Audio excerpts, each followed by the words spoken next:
From Studio 3 at Buzz TV, it's The Horse's Mouth with Tom McManus.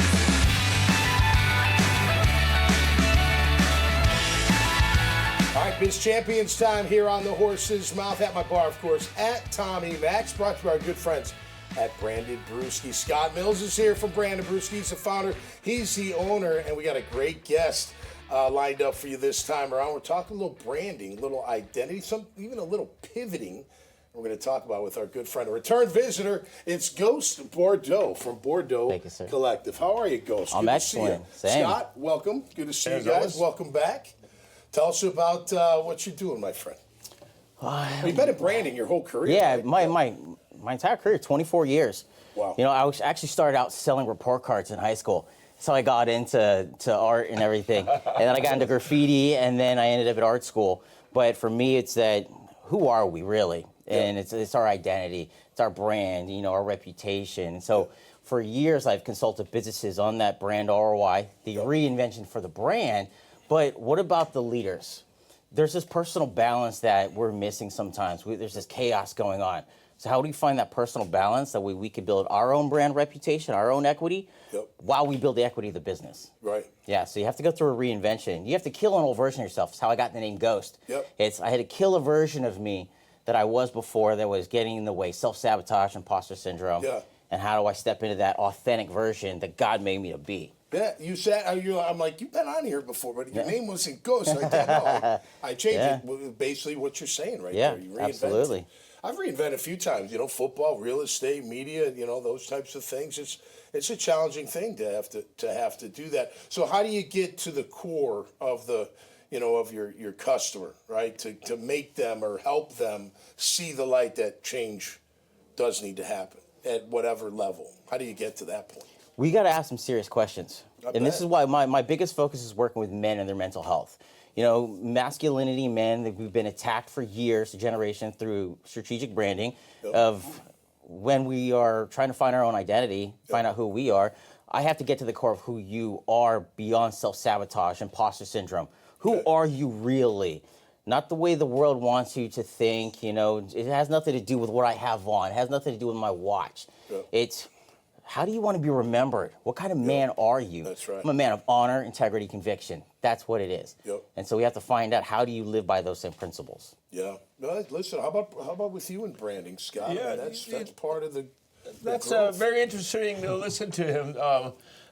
You know, sometimes I don't know whether it's an advantage or disadvantage, but you know, I wear my heart on my sleeve, you know, and I am who I am, and I don't really try to be anybody else or put some forth. You know, facade in front facade, of or there's no facade to me, and I don't really concern myself with somebody's perception of me, right? Because I feel as though I am a man of integrity. I do what I say I'm going to do. Yeah. I carry through. Yep. And you know, I don't BS people. Yeah. I'll tell you, and sometimes that gets a little bit, you know. Yeah. You call it the way it is, and people don't want to hear that. See, but listen, I'm the worst salesman. I'm like, do you like it or not? I can really hit that. You know? Either buy it or don't, because I got time. I got to get going. Yeah. I'm not going to sit there and try to oversell you.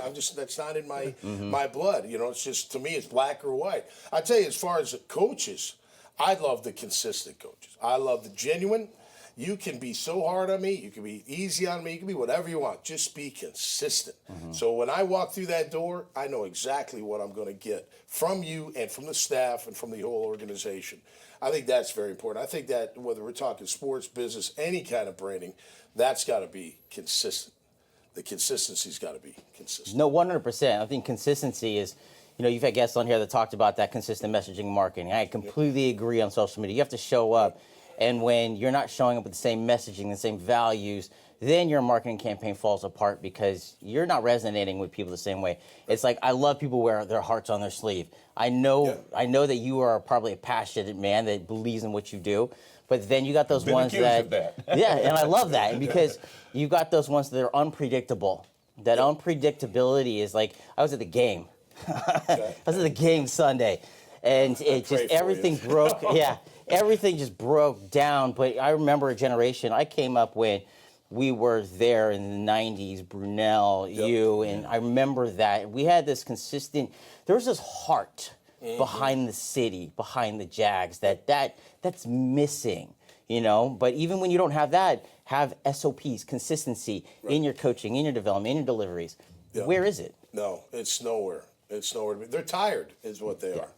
Did you hear that? Coach said they're really tired. You know. But I thought He didn't say that, did he? He said it. But I thought it was our best lineup. Yeah, absolutely. Well, listen, branding is can be tricky.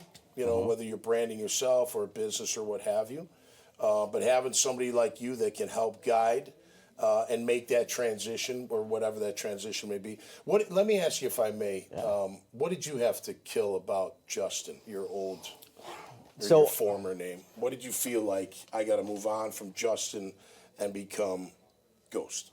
One simple thing, not necessarily acceptance of others, but I had this chip on my shoulder. Growing up, I always I was looking for that validation from my parents. I never got it. And I was actually a breakdancer, an old b-boy back in the day.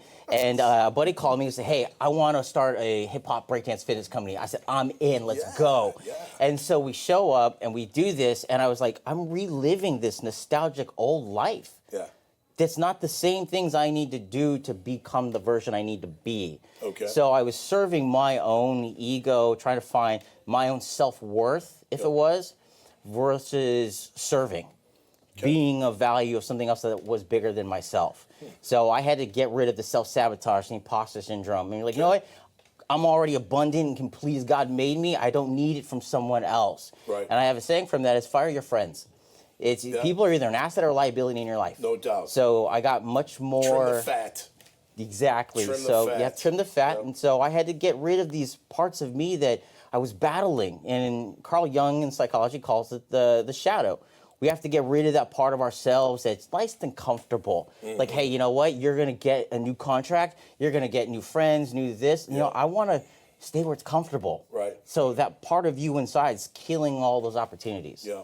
You still get carded, don't you? Oh, all the time. All the time. 24 years in branding. When did you start? When you were 2 years old, 3 years old? No one believes them in my 40s. Hey, listen, when you're older, you're going to be thankful that you look so good and so young, man. All right, keep up the great work. Appreciate you guys being here. Make sure you check out their profiles, this conversation, and so many others. I love doing this show, man. You never know who's going to be at the bar, and they always have a great story to tell. Part of the reason why I love living here. So until next time, stay safe and be cool out there. We'll see you right here on the Horse's Mouth. Cheers. Cheers.